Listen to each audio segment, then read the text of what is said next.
And now for the last question, who do you think is the best quarterback, running back, and wide receiver in the NFL? Wide receiver, I think it's easy. I think it's Michael Thomas. I don't think that's just the numbers speak for itself. He's amazing. Quarterback, I'm not going to go with Tom Brady because he's old. I do think he is the greatest of all time.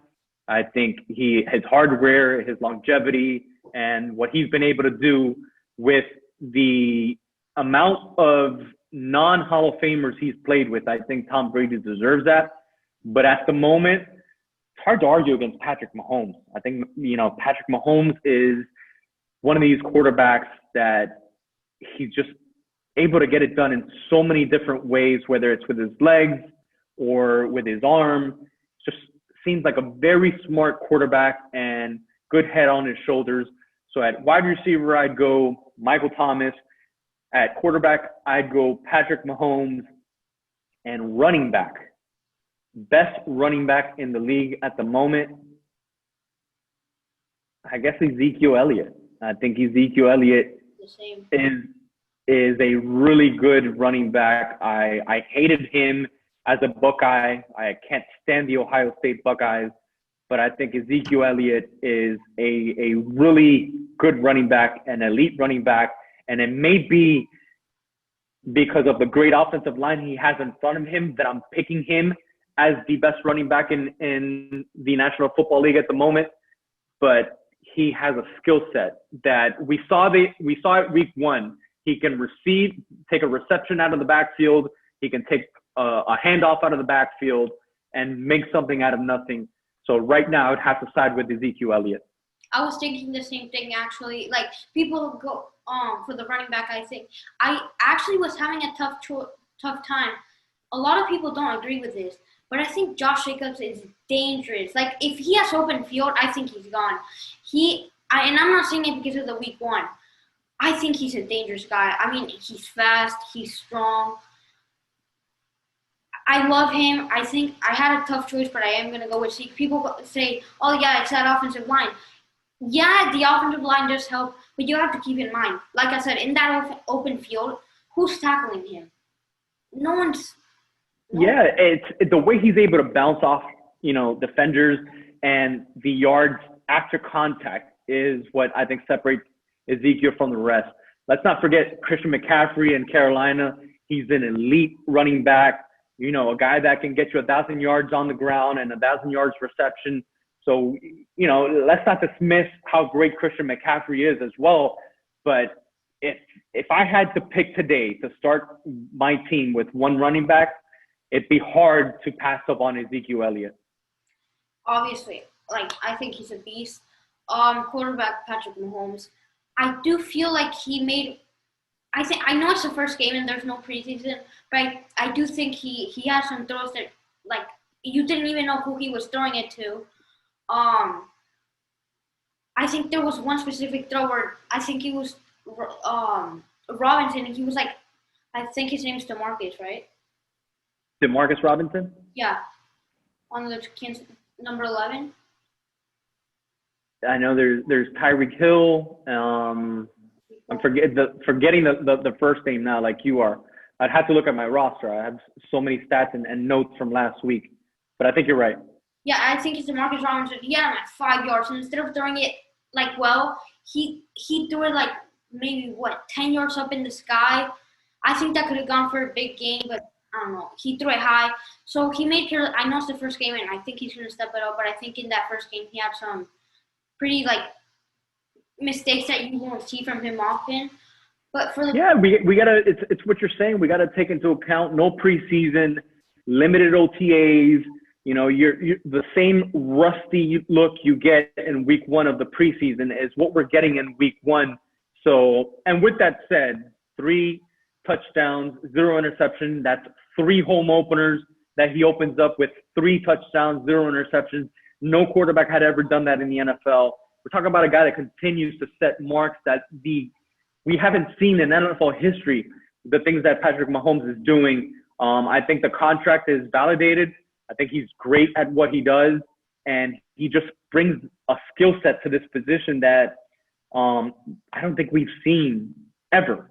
And I'm saying that having seen Russell Wilson, Cam Newton, as of late, Lamar Jackson, yes, all the great quarterbacks I saw growing up with Dan Marino, Joe Montana, Jim Kelly, John Elway. I don't ever think I know I haven't seen the type of quarterback that Patrick Mahomes is, at least ever in my life, or any of the historical videos I've watched. I love to go on NFL films and YouTube and look at things. Never in my life have I ever seen a quarterback with the skill set of a Patrick Mahomes. Yeah, and some people argue, yeah, it's Tyreek Hill, it's Patrick.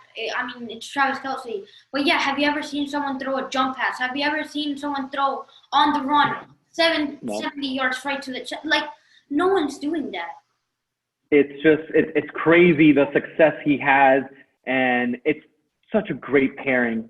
I remember people were shocked when Andy Reid selected him in the draft, and you still had Alex Smith there, and they were having success with Alex Smith, and then they decided to part ways with Alex and give the full-time job to Patrick Mahomes, and people are questioning it, and it's same old Andy Reid, who doesn't have much success in the playoffs, but it's just such a great pairing, as I said, between Mahomes and Andy Reid, and it's just that city.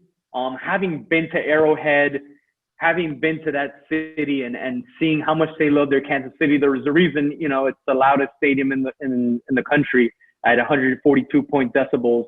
It's just, and the fact that he decides to stay there. We're talking about a guy who's not even done with his rookie contract, coming off of, a Super Bowl MVP, Super Bowl championship, can go on the market and test the waters and probably even have gotten a bigger contract than what he did, but he decides to stay with Kansas City and with Andy Reid and the team that selected him. I just think it's a feel-good story, and who knows how many Super Bowls they can win, before his 10 years are up in Kansas City.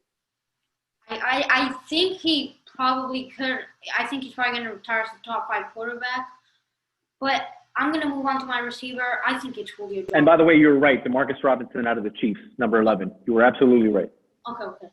Good. I'm moving on to my receiver. It's 3 guys.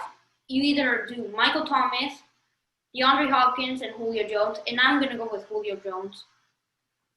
I think Michael Thomas, it helps him that he has Drew Brees, and it also helps him that he runs 100 slants a game. Like, yes, he runs really good routes.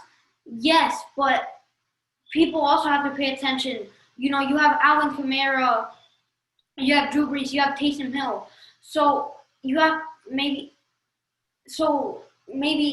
I don't know. Like, I like him, but I don't like him as the best. Look, you do know. You bring up a great point, because if you put Julio Jones in the New Orleans Saints, who's to say he's not getting the same numbers as Michael Thomas, or if not even better?